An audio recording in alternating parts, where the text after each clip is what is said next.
கழுவ வேண்டாமா? மண்ணை கழுவ வேண்டாம்டா. நம்ம அதை சாப்பிட மாட்டோம், இதை மட்டும் தான் சாப்பிடுவோம். அதை சாப்பிட மாட்டோம். இது வந்து லைட்டாக இன்னும் தோல் மாதிரி இருக்கும். அதனால மேலே சுட்டாலும் அது கருவினோடனே அது தோலை பிச்சு அவ்வளோதான், தோலை சித்து. ஆமாம், அது மண் உள்ள பகுதி வந்து ஒரு மாதிரி நார் மாதிரி இருக்கும். அது நல்லா இருக்காது. அதை வெட்டிடுவீங்க. இது வந்து எருமை காளான்டா, முட்டை காளான்னு ஒன்று இருக்கும். அது நல்லா இருக்கும். எருவ மாட்டுக்கலாம். இது வந்து எருவ மாட்டுக்கலாம். ஹலோ, எங்கே போகிறீங்க?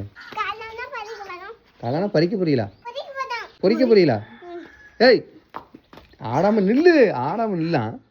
யார் பொறிச்சு தருவா? நான் பொறுத்து தர மாட்டேன். வேண்டாம் நல்லாமே. என்னது? சிட்டுக்குருவி. ஆமாம், மேலே போயிட்டு ஒன்றை மாதிரியே இருக்கு. ஆமாம், காளான் மட்டும் தான் இருக்கு. மசாலா மசாலா வந்துக்கிட்டே இருக்குடா. அவருக்கு இதான் மசாலா. இது உப்பா? உங்களுக்கு தெரியும், இதான் மசாலா. மசாலாலாம் கிடையாது. உப்பு வச்சு சும்மா சிட்டு தங்க வேண்டியதான்.